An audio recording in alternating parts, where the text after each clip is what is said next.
Hello ladies and gentlemen, welcome to another video.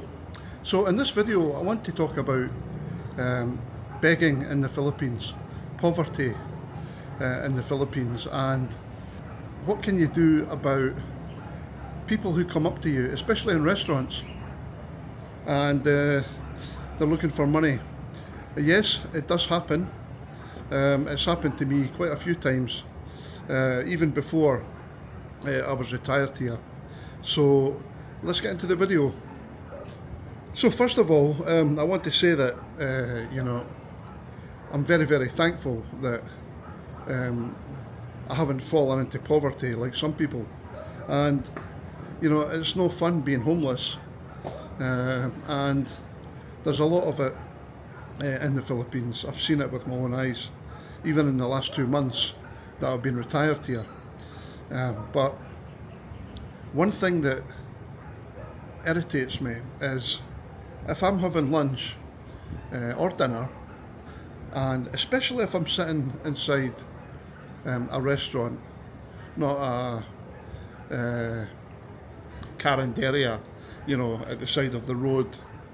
I'm talking about a restaurant in a mall where you're paying, top prices for food, and someone can walk into the restaurant, come straight up to your table and put their hand out. You might think I'm joking, I'm not. And the restaurant staff will do nothing. And in the main, generally, they won't say anything. And I think it's wrong. I think if you're a customer and you're in a restaurant, in a mall, nobody should be allowed to come into the restaurant and pester you for money when you're having your lunch. I'm not being snobby about it. I appreciate people have fallen on hard times, but come on, there's a limit. I don't quite understand the mentality. Maybe they're thinking, I feel guilty because I'm eating and they're asking for money. Maybe that's their mentality, I don't know. And it always seems to be a woman, don't know, trying to pull on the heartstrings. But if you're a foreigner in the Philippines, they're always going to come to you. I've seen it many times. It's not an enjoyable experience, trust me. Now, like I say, I'm not being snobby. When I first met my wife back in Malaysia, back in 2011, she was working in a restaurant and she wasn't earning good money. But whenever she saw someone who was sitting at the side of the street with her bowl out looking for money, she would always put in something small, coins, any spare coins she had, she would always put it in. Now, because I spent a lot of my time in Europe, places like Holland, France, Paris and Amsterdam, The Hague, begging is a full-time business in some cases in these countries. You will get mainly Eastern European women sitting in the street with their young babies, and it works because they are making a lot of money pretending to be poor. So I was a bit sceptical. When I first came to Southeast Asia back in 2009 and I saw it on the streets, straight away I thought, well, they're at it.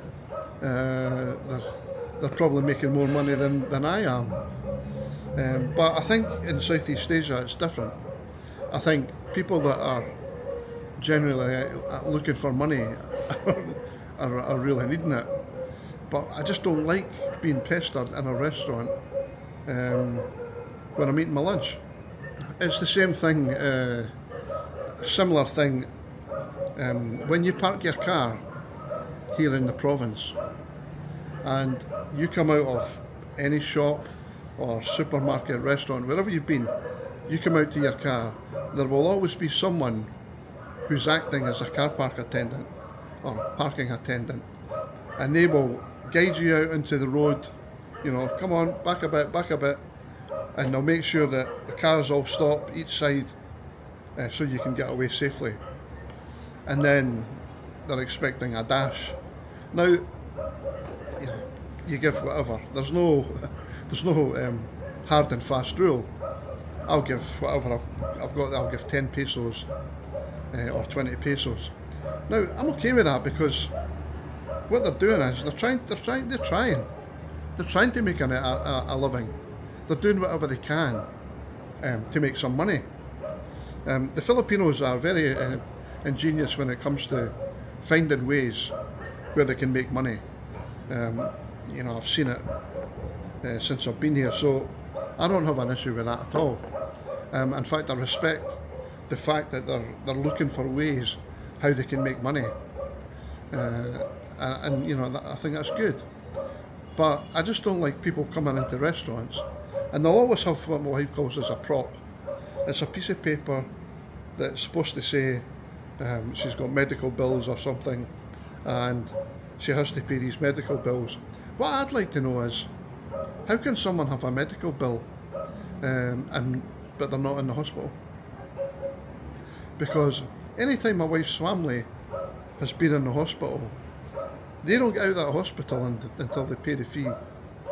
So yeah, I've always been a bit curious about that. But as my wife said, she calls it a prop, which made me laugh. So if someone comes up to you in a restaurant, what are you going to do? Generally, I get a bit pissed off, and that rubs off, and they understand that I'm not very happy about it. But they don't go away. They'll stand there and just stand there, and you know, it's almost cringeworthy. Even I've had people come up to me in the mall, just when I'm walking around the mall, put their hand out. So what? You know, they don't go to any of the locals. They'll come up to you if you're a foreigner. So getting back to what I said about what you can do if they come up to you in a restaurant, really, you shouldn't have to do anything. The staff should be coming over and asking them to leave. But I think I covered this in one of my other videos. The Filipinos are very, very polite, and they don't like confrontation. So, you know, they don't like to go up to people and tell them what to do. You know, whether it's leave the restaurant or stop pestering people. You know, the video I covered was when people were in Starbucks taking up real estate and they don't have a drink. Excuse me. And you can't get a seat as a paying customer. So, yeah, it's difficult. I don't like to refuse people who need money, you know, even if it's 10 pesos. I just get irritated because I'm trying to have my lunch. They come up, okay, you've just ruined it. It's one of the things in the province that you have to put up with if you're a foreigner. I mean, don't get me wrong, my wife, who's a local obviously, she was telling me a story when I was working in the Middle East. She was at home with her son, and she said it was a weekend, I think, 6 in the morning, and she could hear this rattling noise, and she thought, what's that? Sounds like someone's at the gate. Now, we've got a doorbell on the outside, she said, but sometimes it doesn't work. So she ran down the stairs because she thought it was her brother initially. I don't know, maybe she was expecting him to come, but this was really, really early in the morning. You know, it's just got light. I think about 5:40, 5:30, it starts to get light here. So she ran down the stairs, opened the door, and there's this guy at the gate rattling the padlock, looking for money. 6 in the morning. I said to her, what did you say? And there was a few expletives. My wife doesn't like swearing, so but I got the gist of what she was talking about. She says, I told him to go away. She says, go away and pester someone else. At 6 in the morning, I was in my bed. I said to her, now, have you given this guy money before? She said, aye, the first time he came, he rang the bell and she went out and he was looking for money. So she says, I gave him, I think she said 50 pesos. Big mistake. And this guy has came back.